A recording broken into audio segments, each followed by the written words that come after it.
Good morning students.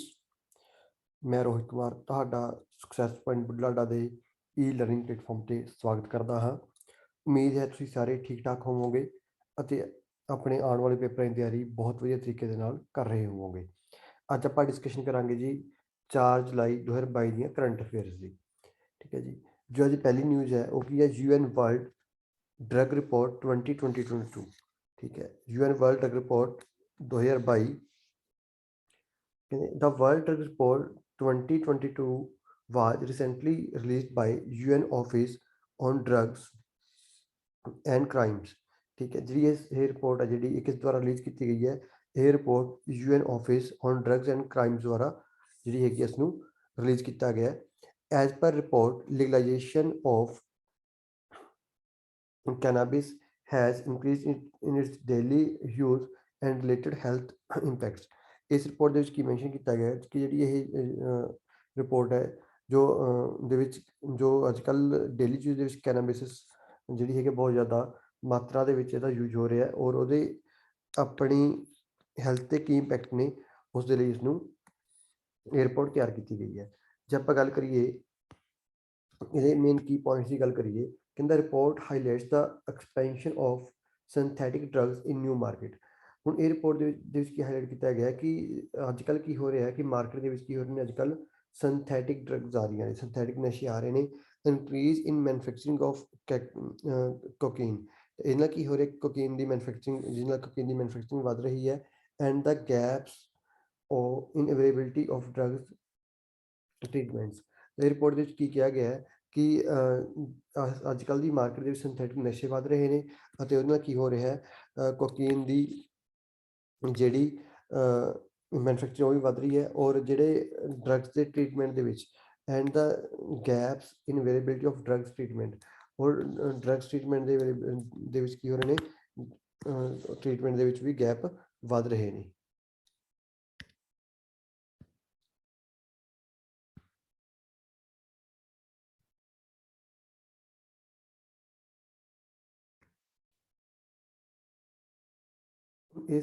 As per report, around 284 million people worldwide in age group of 15 to 64 use drugs in 2020। ਹੁਣ ਇਸ report ਦੇ ਵਿੱਚ ਇਹਨਾਂ ਨੇ ਕੀ ਕਿਹਾ ਹੈ, ਕਹਿੰਦੇ ਕਿ ਜੇ ਆਪਾਂ 2020 ਦੇ ਅਕੋਰਡਿੰਗ ਗੱਲ ਕਰੀਏ ਤਕਰੀਬਨ 15 ਤੋਂ 64 ਸਾਲ ਦੀ ਜਿਹਨਾਂ ਦੀ ਉਮਰ ਹੈ ਉਹ ਪੂਰੇ ਦੇਸ਼ ਪੂਰੇ ਵਰਲਡ ਦੇ ਵਿੱਚ 284 ਮਿਲੀਅਨ ਪੀਪਲ ਨੇ ਜਿਹੜੇ ਕਿ ਇਹ ਡਰੱਗਸ ਯੂਜ਼ ਕਰਦੇ ਨੇ। ਮੀਨ 284 ਮਿਲੀਅਨ ਦੇ ਲਗਭਗ ਉਹ ਲੋਕ ਨੇ ਆਪਣੀ ਪੂਰੀ ਦੁਨੀਆ ਦੇ ਵਿੱਚ, ਪੂਰੇ ਵਰਲਡ ਦੇ ਵਿੱਚ ਜਿਹਨਾਂ ਦੀ ਉਮਰ 15 ਤੋਂ 64 ਸਾਲ ਹੈ ਜਿਹੜੀ ਕਿ ਇਸ ਡਰੱਗ ਨੂੰ ਯੂਜ਼ ਕਰਦੇ ਨੇ। ਇਹ ਜਿਹੜੀ ਰਿਪੋਰਟ ਹੈ UN ਵਰਲਡ ਡਰੱਗ ਰਿਪੋਰਟ 2022 ਦੇ ਅਕੋਰਡਿੰਗ ਇਹਨਾਂ ਨੇ 2020 ਤੱਕ ਦਾ ਇਹ ਡਾਟਾ ਮੈਂਸ਼ਨ ਕੀਤਾ ਹੈ ਕਿ drug use witness increase of 26% as compare to last decade. ਜੇ ਆਪਾਂ ਗੱਲ ਕਰੀਏ ਪਿਛਲੇ ਦਹਾਕੇ ਦੀ ਗੱਲ ਕਰੀਏ ਉਹਦੇ ਅਕੋਰਡਿੰਗ 26% ਉਹਦੇ ਕੰਪੈਰੇਟਿਵਲੀ 26% ਜਿਹੜਾ ਇਸ ਡਰੱਗ ਯੂਜ਼ ਦੇ ਵਿੱਚ ਵਾਧਾ ਹੋਇਆ ਲੋਕਾਂ ਦੇ ਡਰੱਗਸ ਯੂਜ਼ ਕਰਨ ਦੇ ਵਿੱਚ। Young people are using more drugs, ਜਿਹੜੇ ਯੰਗ ਪੀਪਲ ਨੇ ਜ਼ਿਆਦਾ ਡਰੱਗਸ ਯੂਜ਼ ਕਰਦੇ ਨੇ। Level of use if drugs amongst young people was higher than with the previous generation. ਜਾਣੀ ਕਿ ਪਹਿਲਾਂ ਜਨਰੇਸ਼ਨ ਨਾਲੋਂ ਆਪਾਂ ਕੀ ਕਹਿ ਸਕਦੇ ਹਾਂ ਕਿ ਜਿਹੜੀ ਅੱਜ ਦੀ ਜਿਹੜੀ ਯੰਗ ਜਨਰੇਸ਼ਨ ਹੈ ਉਹ ਜ਼ਿਆਦਾ ਡਰੱਗਸ ਨੂੰ ਯੂਜ਼ ਕਰ ਰਹੀ ਹੈ।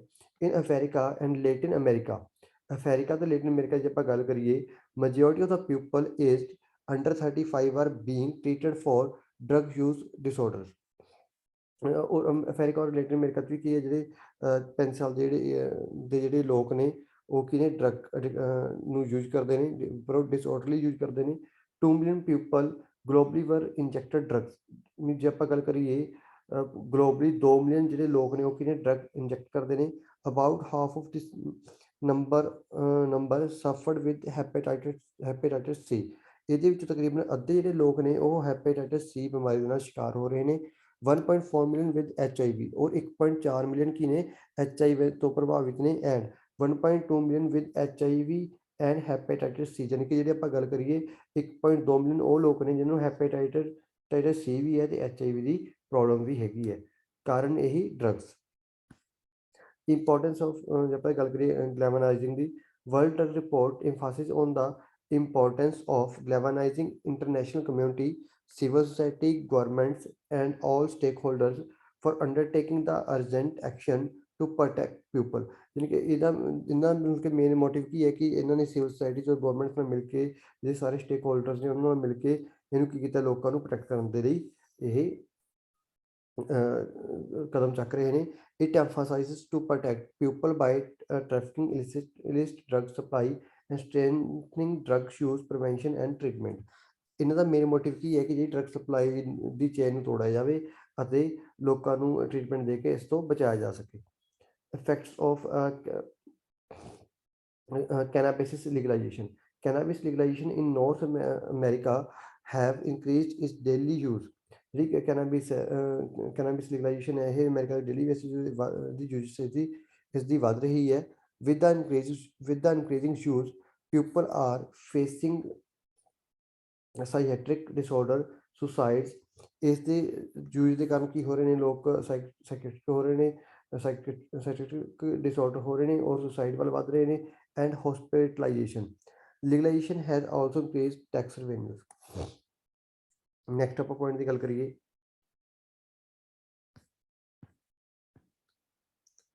ਬਹੁਤ ਇੰਪੋਰਟੈਂਟ ਨਿਊਜ਼ ਹੈ। ਹਿਮਾਚਲ ਪ੍ਰਦੇਸ਼ ਨਾਰੀ ਕੋ ਨਮਨ ਸਕੀਮ। ਤੁਹਾਨੂੰ ਪੇਪਰ 'ਚ ਕੁਐਸਚਨ ਕੀ ਪੁੱਛਿਆ ਜਾਊਗਾ ਕਿ ਨਾਰੀ ਕੋ ਨਮਨ ਸਕੀਮ ਕਿਸ ਸਟੇਟ ਦੀ ਸਕੀਮ ਹੈ। ਜਿਹੜੀ ਇਹ ਸਕੀਮ ਹੈ ਹਿਮਾਚਲ ਪ੍ਰਦੇਸ਼ ਸਰਕਾਰ ਦੀ ਸਕੀਮ ਹੈ।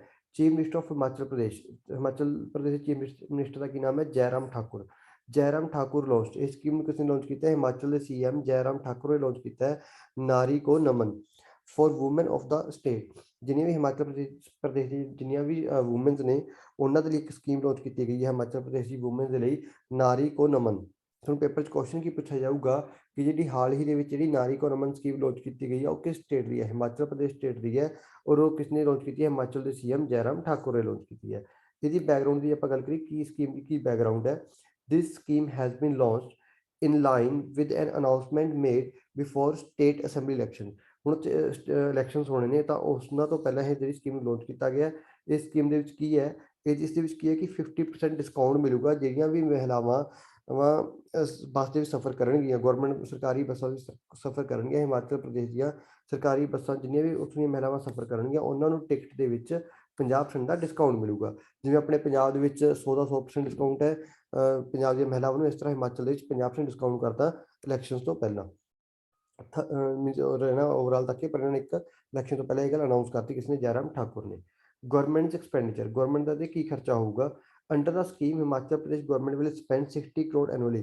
ਇਸ ਸਕੀਮ ਤੇ ਹਿਮਾਚਲ ਪ੍ਰਦੇਸ਼ ਜਿਹੜੀ ਸਰਕਾਰ ਹੈ 60 ਕਰੋੜ ਰੁਪਏ ਖਰਚ ਕਰੂਗੀ to provide 50% discount on ticket. ਜਾਣੀ ਕਿ ਜਿਹੜੇ ਟਿਕਟਾਂ ਦੇ 50% ਡਿਸਕਾਊਂਟ ਦੇਣਾ ਉਹਦੇ ਲਈ ਹਿਮਾਚਲ ਪ੍ਰਦੇਸ਼ ਸਰਕਾਰ ਇੱਕ ਸਾਲ ਦਾ 60 ਕਰੋੜ ਰੁਪਏ ਖਰਚ ਕਰਿਆ ਕਰੇਗੀ।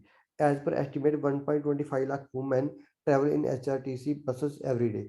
ਇਹਨਾਂ ਦੇ ਅਕੋਰਡਿੰਗ ਲਗਭਗ 1.25 ਲੱਖ ਜਿਹੜੀਆਂ ਮਹਿਲਾਵਾਂ ਨੇ ਹਿਮਾਚਲ ਰੋਡਵੇਜ਼ ਟਰਾਂਸਪੋਰਟ ਕਾਰਪੋਰੇਸ਼ਨ ਦੇ ਵਿੱਚ ਜਿਹੜੀਆਂ ਮਹਿਲਾਵਾਂ ਪਰ ਡੇ ਸਫ਼ਰ ਕਰਦੀਆਂ ਨੇ। Reduction in minimum fare, apart from providing concession to women in tickets to women, government also announced to decrease the minimum fare in HRTC buses from ₹7 to ₹5। ਯਾਨੀ ਕਿ ਇੱਕ ਜਿਹੜੀ ਮਿਨੀਮਮ ਜਿਹੜਾ ਬੱਸ ਫੇਅਰ ਸੀ ਉਹ ਵੀ ਕੀ ਕੀਤਾ ਇਹਨਾਂ ਨੇ 7 ਰੁਪਏ ਤੋਂ ਘਟਾ ਕੇ 5 ਰੁਪਏ ਕਰਤਾ। ਜਿਹੜਾ ਪਹਿਲਾਂ 7 ਰੁਪਏ ਦਾ ਸੀ ਉਹ 5 ਰੁਪਏ ਕਰਤਾ ਔਰ ਨਾਲ ਹੀ ਕੀਤਾ ਵੂਮਨਸ ਨੂੰ 50% ਫੀ ਤੇ ਟਿਕਟ ਤੇ ਡਿਸਕਾਊਂਟ ਦਿੱਤਾ। Further more 25 posts of women drivers will be filled in Ride with Pride। ਜਿਹੜੀ ਕਿ ਰਾਈਡ ਵਿਦ ਪ੍ਰਾਈਡ ਦੀ ਜਿਹੜੀ ਸਕੀਮ ਹੈ ਵੀ ਕਿੱਥੋਂ ਦੀ ਹੈ, ਹਿਮਾਚਲ ਪ੍ਰਦੇਸ਼ ਗਵਰਨਮੈਂਟ ਦੀ ਹੈ।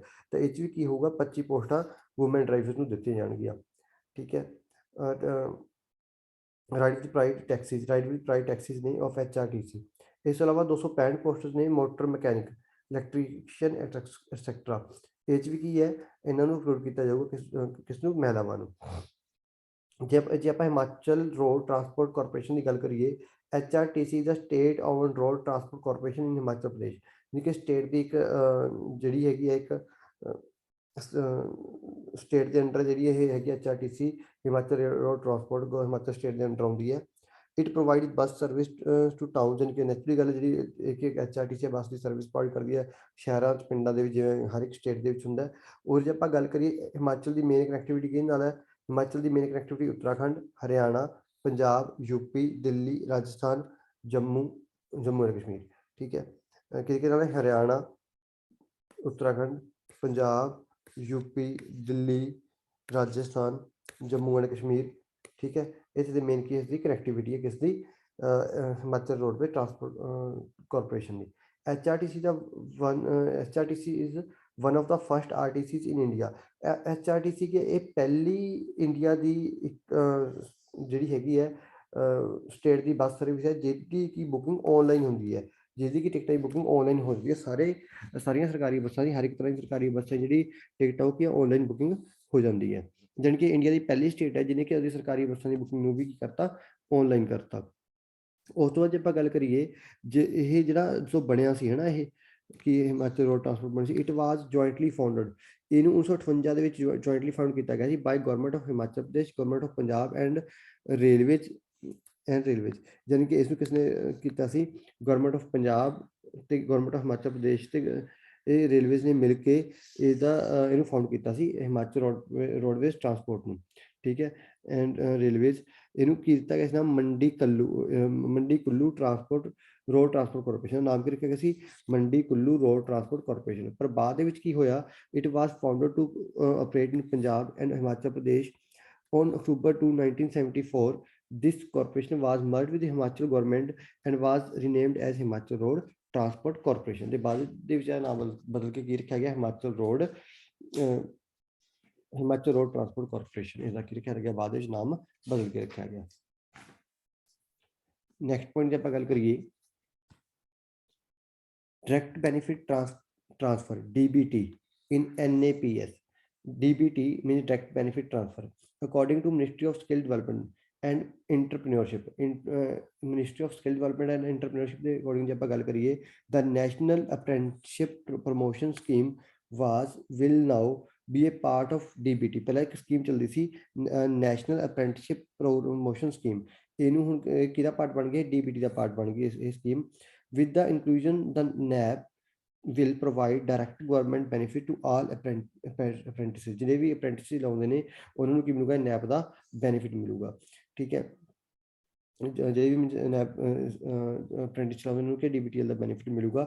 earlier companies used to pay entire amount to apprentices and then seek reimbursement from the government। ਪਹਿਲਾਂ ਕੀ ਹੁੰਦਾ, ਜਿਹੜੇ ਵੀ ਕੰਪਨੀਆਂ ਅਪ੍ਰੈਂਟਿਸਸ਼ਿਪ ਲਗਾਉਂਦੀਆਂ ਸੀ ਉਹ ਪਹਿਲਾਂ ਸਾਰਾ ਜਿਹੜਾ ਪੈਸਾ ਦੇ ਦਿੰਦੇ ਸੀ, ਜਿਹੜੇ ਅਪ੍ਰੈਂਟਿਸ ਲਗਾਉਣ ਆਉਂਦਾ ਸੀ ਉਸਨੂੰ ਪੈਸਾ ਦੇ ਦਿੰਦੇ ਸੀ, ਔਰ ਬਾਅਦ ਦੇ ਵਿੱਚ ਉਹਨਾਂ ਨੂੰ ਜਿਹੜਾ ਪੈਸਾ ਕੌਣ ਪ੍ਰੋਵਾਈਡ ਕਰਦਾ ਸੀ, ਉਹ ਗਵਰਨਮੈਂਟ ਪ੍ਰੋਵਾਈਡ ਕਰਦੀ ਸੀ। ਤਾਂ ਹੁਣ ਇਹਨੇ ਕੀ ਕੀਤਾ, ਗਵਰਨਮੈਂਟ ਨੇ ਕੀ ਕੀਤਾ ਕਿ ਜਿਹੜਾ ਵੀ ਕੋਈ ਹੁਣ ਕਿਸੇ ਕੰਪਨੀ ਵਿੱਚ ਅਪ੍ਰੈਂਟਿਸ ਲਗਾਊਗਾ ਕੋਈ ਵੀ ਸਟੂਡੈਂਟ, ਉਹਨੂੰ ਉਹਦੇ ਡਾਇਰੈਕਟ ਅਕਾਊਂਟ ਦੇ ਵਿੱਚ ਪੈਸਾ ਇਹ ਪਾ ਦਿੱਤਾ ਜਾਊਗਾ, ਠੀਕ ਹੈ ਜੀ, directly of there bank accounts through national skill development corporation NSDC ਦੇ ਥਰੂ। ਨੈਕਸਟ ਪੁਆਇੰਟ ਕੀ ਹੈ, ਕਹਿੰਦੇ government will pay 25% of stipend.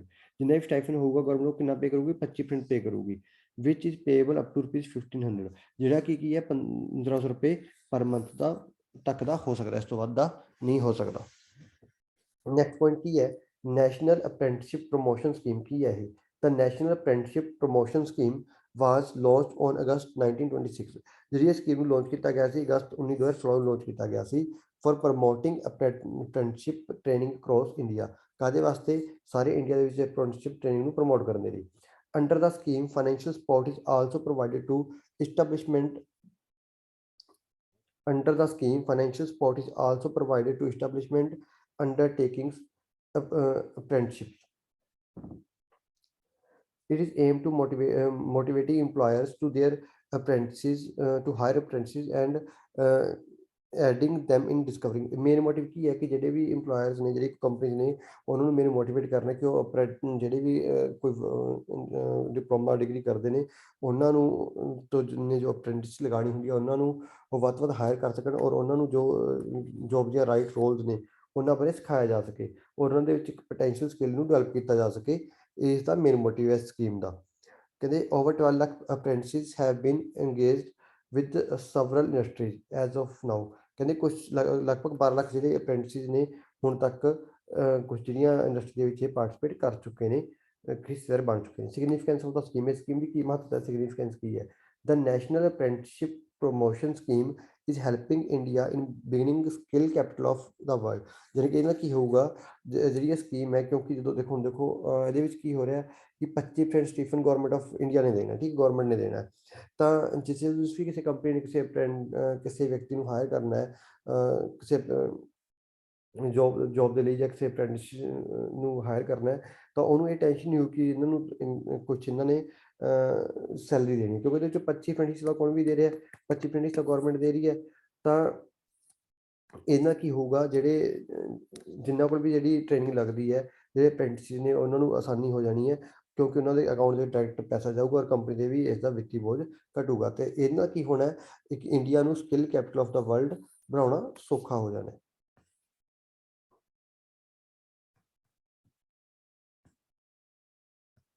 Next point 'ਤੇ ਆਪਾਂ ਗੱਲ ਕਰੀਏ T Raja Kumar, president of financial action task force. ਜਿਵੇਂ ਕਿ ਟੀ ਰਾਜਾ ਕੁਮਾਰ ਨੂੰ ਕੀ ਕੀਤਾ ਗਿਆ ਹੈ, FATF financial action task force ਦਾ ਪ੍ਰੈਜ਼ੀਡੈਂਟ ਅਪਾਇੰਟ ਕੀਤਾ ਗਿਆ। T Raja Kumar of Singapore was recently appointed as the president of anti money laundering watchdog। Anti money ਹੁੰਦਾ ਬਲੈਕ ਮਨੀ ਨੂੰ ਵਾਈਟ ਮਨੀ 'ਚ ਕਨਵਰਟ ਕਰਨਾ, ਐਂਟੀ ਮਨੀ ਲਾਉਂਡਰਿੰਗ, ਠੀਕ ਹੈ। ਇਹਨੂੰ ਕੀ ਕੀਤਾ ਗਿਆ, ਫਾਈਨੈਂਸ਼ੀਅਲ ਟਾਸਕ ਫੋਰਸ ਦਾ ਪ੍ਰੈਜ਼ੀਡੈਂਟ ਅਪਾਇੰਟ ਕੀਤਾ ਗਿਆ। ਕੀ ਹਾਈਲਾਈਟਸ ਨੇ ਇਸਦੇ, Raja Kumar has replaced Marcus Pleyer. ਇਹ ਕਿਸ ਜਗ੍ਹਾ ਤੇ ਆਇਆ, ਮਰਸ਼ੀਅਸ ਪਲੇਅਰ ਦੀ ਜਗ੍ਹਾ ਤੇ ਆਇਆ। He will discharge his service for next 2 years। ਇਹ 2 ਸਾਲ ਤੱਕ ਆਪਣੀ ਸਰਵਿਸ ਨੂੰ ਛੱਡੇਗਾ। ਹੀ ਵਿਲ ਫੋਕਸ ਔਨ, ਇਹਦਾ ਫੋਕਸ ਕਿਸ ਤੇ ਰਹੇਗਾ, improving asset recovery, asset recovery ਤੇ ਦਾ ਮੇਨ ਫੋਕਸ ਰਹੂਗਾ। ਇਨਹਾਂਸਿੰਗ ਦ ਇਫੈਕਟਿਵਨੈਸ ਆਫ ਗਲੋਬਲ ਐਂਟੀ ਮਨੀ ਲਾਉਂਡਰਿੰਗ, ਜਿੰਨੀ ਵੀ ਗਲੋਬਲੀ ਐਂਟੀ ਮਨੀ ਲਾਉਂਡਰਿੰਗ ਹੋ ਰਹੀ ਹੈ, ਠੀਕ ਹੈ, ਉਸ ਨੂੰ ਖਤਮ ਕਰਨਾ, ਕਾਊਂਟਰ ਟੈਰਰਿਸਟ ਕਿਸੇ ਵੀ ਤਰ੍ਹਾਂ ਦੀ ਹੋ ਰਹੀ ਹੈ। He has been working against global terror ਦੇ ਅਗੇਂਸਟ ਵੀ ਵਰਕ ਕਰੇਗਾ। ਫਾਈਨੈਂਸਿੰਗ ਸਿੰਸ ਲੌਂਗ ਟਾਈਮ, ਜਿਹੜੇ ਕਿ ਕਾਫੀ ਸਮੇਂ ਤੋਂ ਜਿਹੜੇ ਗਲੋਬਲ ਜਿਹੜੇ ਟੈਰਰ ਨੇ ਉਹਨਾਂ ਨੂੰ ਫਾਈਨੈਂਸ ਕਰ ਰਹੇ ਨੇ, ਉਹਨਾਂ ਦੇ ਵੀ ਅਗੇਂਸਟ ਇਹ ਕੰਮ ਕਰੇਗਾ। ਐਜ਼ ਸੂਨ ਐਜ਼ ਹੀ ਟੁਕ ਓਵਰ ਦਾ ਚਾਰਜ ਹੀ ਪ੍ਰੈਜ਼ੈਂਟਡ ਹਿਜ਼ ਆਬਜੈਕਟਿਵ, ਜਾਣੀ ਕਿ ਜਿਵੇਂ ਇਹਨੇ ਚਾਰ ਸੰਭਾਲੇ ਨੇ ਉਹਦੇ ਕੁਝ ਕੀ ਨੇ ਆਬਜੈਕਟਿਵ ਨੂੰ ਪ੍ਰੈਜ਼ੈਂਟ ਕੀਤਾ ਹੈ ਫॉर ਪਲੈਨਰੀ ਪੀਰੀਅਡ, ਜਾਣੀ ਕਿ ਇਹਨਾਂ ਨੇ ਇੱਕ ਨੇ ਪ੍ਰੋਪਰ ਪਲਾਨ ਤਿਆਰ ਕੀਤਾ ਜੁਲਾਈ 2022 ਤੋਂ ਲੈ ਕੇ ਜੂਨ 2024 ਤੱਕ ਦਾ, ਕਿ ਇਹਨੇ ਕਿਵੇਂ FATF ਨੂੰ ਵੀਕਨੈਸ ਤੋਂ ਸਟਰੈਂਥਿੰਗ ਦੇ ਵਿੱਚ ਲੈ ਕੇ ਆਉਣਾ। ਸਿੰਗਾਪੁਰ ਦੇ ਜਿਹੜੇ ਪਲੈਨਰੀ ਈਅਰ ਉਹ ਕਿਵੇਂ ਰਹੇ ਨੇ, ਉਹ ਸਾਰੇ ਤੇ ਕੀ ਕਰੂਗਾ, ਕੰਮ ਕਰੂਗਾ। ਮੇਨ ਤੁਹਾਨੂੰ ਕੁਐਸਚਨ ਪੇਪਰ 'ਚ ਕੀ ਪੁੱਛਿਆ ਜਾਊਗਾ ਕਿ FATF ਦਾ ਨਵਾਂ ਜਿਹੜਾ ਪ੍ਰੈਜ਼ੀਡੈਂਟ ਅਪਾਇੰਟ ਕੀਤਾ ਗਿਆ ਉਹ ਕੌਣ ਹੈ, ਟੀ ਰਾਜਾ ਕੁਮਾਰ ਹੈ। ਇਹ ਕੁਐਸਚਨ ਮੇਨ ਪੁੱਛਿਆ ਜਾਊਗਾ। ਨੈਕਸਟ ਪੁਆਇੰਟ ਜਿਹੜਾ ਹੈਗਾ GI ਟੈਗ। GI ਟੈਗ ਹੁੰਦਾ ਜੋਗ੍ਰਾਫੀਕਲ ਆਇਡੈਂਟੀਫਿਕੇਸ਼ਨ, ਆਪਾਂ ਕਹਿ ਸਕਦੇ ਹਾਂ। ਜਿਵੇਂ ਆਪਣੀ ਪੰਜਾਬ ਦੀ ਜੋਗ੍ਰਾਫੀਕਲ ਆਇਡੈਂਟੀਫਿਕੇਸ਼ਨ ਕੀ ਹੈ, ਫੁਲਕਾਰੀ, ਠੀਕ ਹੈ। ਪੰਜਾਬ, ਹਰਿਆਣਾ, ਰਾਜਸਥਾਨ ਦੀ ਕੀ ਹੈ, ਫੁਲਕਾਰੀ ਹੈ। ਇਸ ਤਰ੍ਹਾਂ ਹਰ ਇੱਕ ਸਟੇਟ ਦੀ ਇੱਕ ਭੂਗੋਲਿਕ ਕੋਈ ਕੀ ਹੁੰਦੀ ਹੈ, ਇੱਕ ਆਇਡੈਂਟੀਫਿਕੇਸ਼ਨ ਹੁੰਦੀ ਹੈ ਜਿੱਥੇ ਕੋਈ ਚੀਜ਼ ਫੇਮਸ ਹੋਵੇ, ਜਾਂ ਜਿਵੇਂ ਆਪਣੇ ਪੰਜਾਬ ਨਾਲ ਰਿਲੇਟਡ, ਕਲਚਰ ਨਾਲ ਰਿਲੇਟਡ ਕੀ ਹੈ, ਫੁਲਕਾਰੀ ਹੈ। ਤਾਂ ਇਸ ਤਰ੍ਹਾਂ GI ਟੈਗ ਮਯੂਰਭੰਜ ਅੰਟ ਚਟਨੀ, ਜੇ ਕਿ ਆਪਾਂ ਪੰਜਾਬੀ 'ਚ ਗੱਲ ਕਰੀਏ ਮਯੂਰਭੰਜ ਕੀੜੀਆਂ ਦੀ ਚਟਨੀ ਆਪਾਂ ਕਹਿ ਸਕਦੇ ਹਾਂ, ਹੈ ਨਾ। GI tag in Odisha scientist are fine tuning their analysis for making citation for geographical indication GI registry of ਕਾਈ ਚਟਨੀ, ਠੀਕ ਹੈ। ਇਹਨੇ ਕਾਈ ਚਟਨੀ ਨੂੰ ਰਜਿਸਟਰ ਕਰਾਇਆ ਉੜੀਸਾ ਸਾਇੰਟਿਸਟ ਨੇ, ਠੀਕ ਹੈ। ਜੇ ਆਪਾਂ ਇਹਦੀ ਗੱਲ ਕਰੀਏ, ਕਾਈ ਚਟਨੀ ਦੀ ਗੱਲ ਕਰੀਏ, ਇਹ ਕੀ ਹਾਈਲਾਈਟਸ ਨੇ, ਡਿਸ਼ਜ਼ ਫੈਬਰੀਕੇਟਡ ਫਰੋਮ ਵੇਵਰ ਆਂਟਸ। ਜਿਹੜੀ ਡਿਸ਼ ਕਿੱਥੋਂ ਬਣਦੀ ਹੈ, ਜਿਹੜੀ ਜੁਲਾਹੇ ਹੁੰਦੇ ਨੇ, ਉਹ ਜੁਲਾਹੇ ਵਾਲੀਆਂ ਕੀੜੀਆਂ ਤੋਂ ਇਹ ਜਿਹੜੀ ਚਟਨੀ ਬਣਦੀ ਹੈ। ਇਹ ਟ੍ਰੀਟਮੈਂਟ ਟੂ ਮੈਨੀ ਸਿਕਨੈਸ ਫॉर ਉੜੀਸਾ ਟਰਾਈਬਸ, ਜਿਹੜੀ ਚਟਨੀ ਬਣਦੀ ਹੈ, ਜਿਹੜੀਆਂ ਉੜੀਸਾ ਵਿੱਚ ਕਾਫੀ ਜ਼ਿਆਦਾ ਕੁਝ ਬਿਮਾਰੀਆਂ ਨੇ ਉਹਨਾਂ ਦਾ ਹੀ ਇਲਾਜ ਕਰਦੀ ਹੈ। ਉਹ ਇਸ ਚਟਨੀ ਰਾਹੀਂ ਉਹਨਾਂ ਦਾ ਇਲਾਜ ਕਰਦੇ ਨੇ। They are identified to boost immune device and stay sickness at bay, ਠੀਕ ਹੈ। ਮੇਨ ਮੋਟਿਵ ਕੀ ਹੈ, ਇਮਿਊਨਿਟੀ ਨੂੰ ਵਧਾਵਾ ਦੇਣਾ। ਇਹਦੇ ਨਾਲ ਕੀ ਹੁੰਦਾ ਕਿ ਕਹਿੰਦੇ ਜਿਹੜੀ ਚਟਨੀ ਹੈ ਇਮਿਊਨਿਟੀ ਨੂੰ ਪ੍ਰਮੋਟ ਕਰਦੀ ਹੈ, ਇੰਪਰੂਵ ਕਰਦੀ ਹੈ। Through people ceaselessly stay away from purple weaver ants because their sting inflicts sharp ache and reddish bumps। ਪਹਿਲੇ ਜਿਹੜੇ ਲੋਕ ਸੀ, ਜਿਹੜੇ ਜਾਮਨੀ ਜਿਹੜੀਆਂ ਪਰਪਲ ਆਪਾਂ ਕਹਿ ਸਕਦੇ ਪਰਪਲ ਜਾਮਨੀ ਕੀੜੀਆਂ ਤੋਂ ਇਹ ਦੂਰ ਰਹੇ ਸੀ, ਕਿਉਂਕਿ ਜਿਹੜੀ ਇਹਨਾਂ ਦਾ ਜਦੋਂ ਇਹ ਕਿਸੇ ਨੂੰ ਕੱਟਦੀਆਂ ਸੀ ਤਾਂ ਉਹਨਾਂ ਕੀ ਹੁੰਦਾ, ਇੱਕ ਬਹੁਤ ਦਰਦ ਹੁੰਦਾ ਸੀ, ਅਤੇ ਕੱਟਣ ਦੀ ਜਗ੍ਹਾ 'ਤੇ ਰੈਡਿਸ਼ ਅਤੇ ਇੱਕ ਤਰ੍ਹਾਂ ਦੀ ਆਪਾਂ ਜਿਵੇਂ ਪੰਜਾਬੀ 'ਚ ਕਹਿ ਦਿੰਦੇ ਹਾਂ ਧੱਫੜ ਟਾਈਪ ਹੋ ਜਾਂਦੇ ਸੀ। ਡਿਸਪਾਈਟ ਦਿਸ ਵੇਵਰ ਆਂਟਸ ਆਰ ਸਟੈਂਡਰਡ, ਪਰ ਇਹਨਾਂ ਦਾ ਇਹਨਾਂ ਜਿਹੜੀਆਂ ਜੁਲਾਹੇ ਦੀਆਂ ਕੀੜੀਆਂ ਦਾ ਇੱਕ ਸਟੈਂਡਰਡ ਹੈ in Mayurbhanj district of Orissa. ਕਿੱਥੇ, ਮਯੂਰਭੰਜ ਡਿਸਟ੍ਰਿਕਟ ਆਫ ਉੜੀਸਾ ਦੇ ਵਿੱਚ। Some of the focus Some of the folks commonly try for the mouth watering meals ਕਾਫੀ ਜੇ ਆਪਾਂ ਗੱਲ ਕਰੀਏ ਕਹਿੰਦੇ ਜਦੋਂ ਕਿਤੇ ਗੱਲ ਕੀਤੀ ਕਿ ਮੂੰਹ ਚੋਂ ਪਾਣੀ ਆਉਣ ਵਾਲਾ ਕੋਈ ਡਿਸ਼ ਤਿਆਰ ਕੀਤੀ ਜਾਵੇ ਤਾਂ ਉਹ ਕੀ ਹੁੰਦੀ ਆ ਉਹ ਵੇਵਰਿੰਗ ਮੀਲਸ ਤਿਆਰ ਕਰਦੇ ਨੇ ਉਹ ਦੇ ਮੇਕ ਕਾਈ ਚਟਨੀ ਫਰੋਮ ਪਰਪਲ ਵੇਵ ਵਾਰਡਸ ਤਾਂ ਉਹ ਪਰਪਲ ਵੇਵ ਵਾਰਡ ਤੋਂ ਕੀ ਹੈ ਕਾਈ ਚਟਨੀ ਤਿਆਰ ਕਰਦੇ ਨੇ ਅਬਾਊਟ ਕਾਈ ਚਟਨੀ the Kai chutney is wealthy in tiered proteins, zinc, calcium, iron, diet, B12, potassium, magnesium, copper, sodium, fiber, and 8 amino acids. It is considered healthy for boosting immunity. Main ਕਿ immunity ਨੂੰ boost ਕਰਨ ਦੇ ਲਈ ਇਹ ਕੀ ਹੈ ਇੱਕ ਇਹਦੇ ਲਈ ਇਹਨੂੰ ਬੈਸਟ ਮੰਨਿਆ ਜਾਂਦਾ ਹੈ. What will be the significance of GI tag for Kai chutney? The GI tag to Kai chutney would lend hand in increasing is starch hygiene protocol for its preparation for usual wider use. The GI labs will improve the recognition and price of native merchandise and native companies. ਇਹਨਾਂ ਕੀ ਹੋਊਗਾ ਜੀ levels will improve ਇਹਨਾਂ level improve ਹੋਊਗਾ the recognition and price of native merchandise and native companies ਤਾਂ ਜਿਹੜੀਆਂ local companies ਨੇ ਜਿਹੜੀਆਂ ਉਹਨਾਂ ਦਾ ਕੀ ਹੋਊਗਾ ਇੱਕ ਲੈਵਲ ਇੰਪਰੂਵ ਹੋਵੇਗਾ next point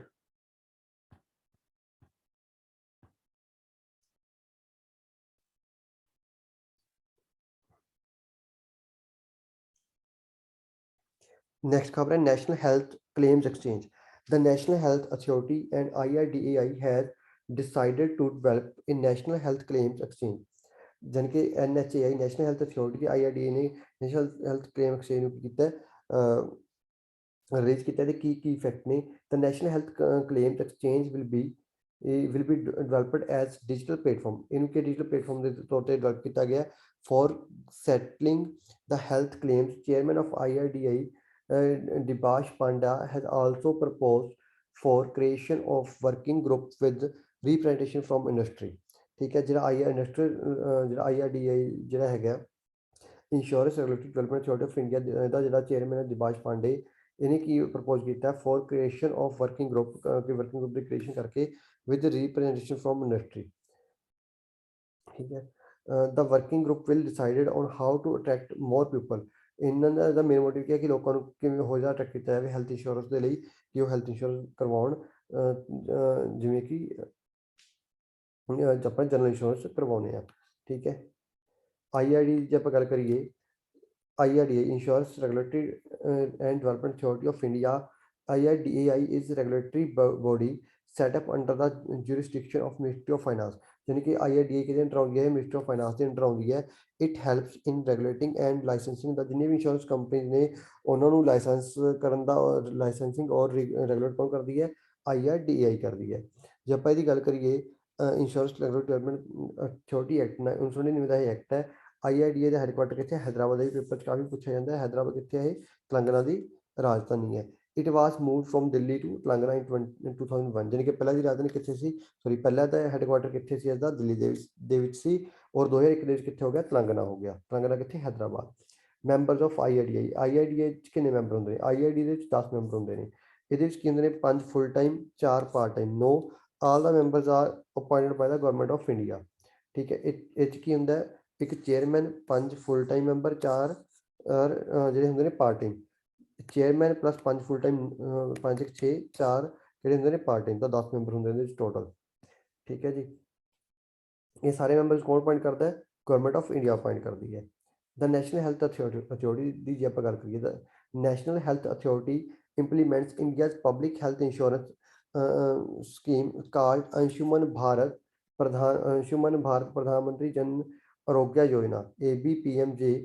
NHA was set up for implementing PMJ. The national level in the state health agencies have been set up as a society for trust. भाई मैंने ਤੁਹਾਨੂੰ ਕੋਈ ਕੁਐਸਚਨ ਪੁੱਛਿਆ ਜਾਊਗਾ ਕਿ ਜਿਹੜੀ ਅਥਾਰਟੀ ਹੈ ਇਹਨੂੰ ਕੀ ਕਹਿੰਦੇ ਆਯੁਸ਼ਮਾਨ ਭਾਰਤ ਪ੍ਰਧਾਨ ਮੰਤਰੀ ਜਨ ਆਰੋਗਯ ਯੋਜਨਾ ਠੀਕ ਹੈ ਇਸ ਨੂੰ ਨੈਸ਼ਨਲ ਹੈਲਥ ਅਥਾਰਟੀ ਇੰਪਲੀਮੈਂਟ ਨੂੰ ਆਪਾਂ ਆਯੁਸ਼ਮਾਨ ਭਾਰਤ ਪ੍ਰਧਾਨ ਮੰਤਰੀ ਜਨ ਆਰੋਗਯ ਯੋਜਨਾ ਵੀ ਕਹਿ ਸਕਦੇ ਹਾਂ नेक्स्ट पॉइंट,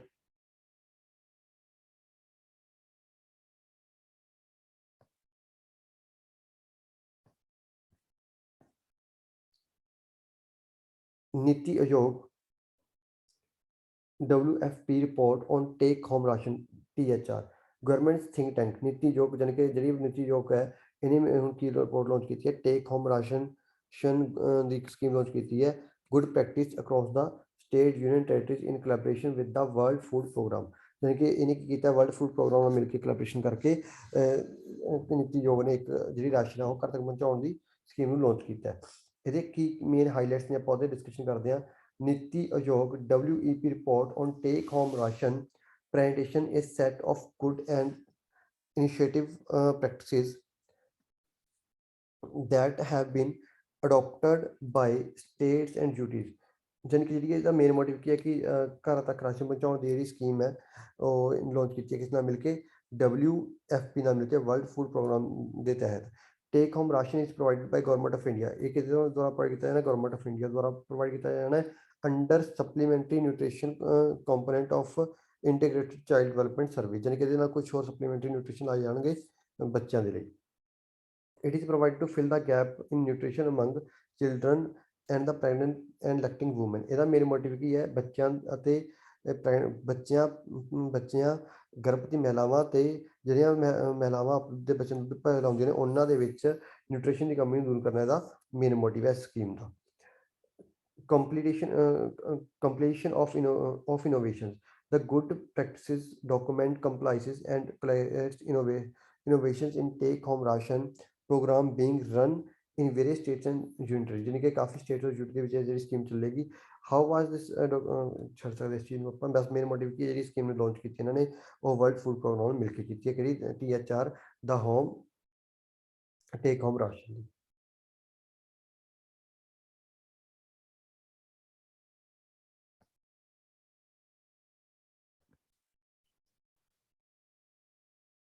ਥੈਂਕਸ ਇਹ ਸੀ ਅੱਜ ਦੀ ਜੋ ਕੁਝ जीके सी होप तुहानूं सारी वधिया समझ आई होगी और साडे चैनल जरूर सबसक्राइब और शेयर करो। Thanks have a nice day.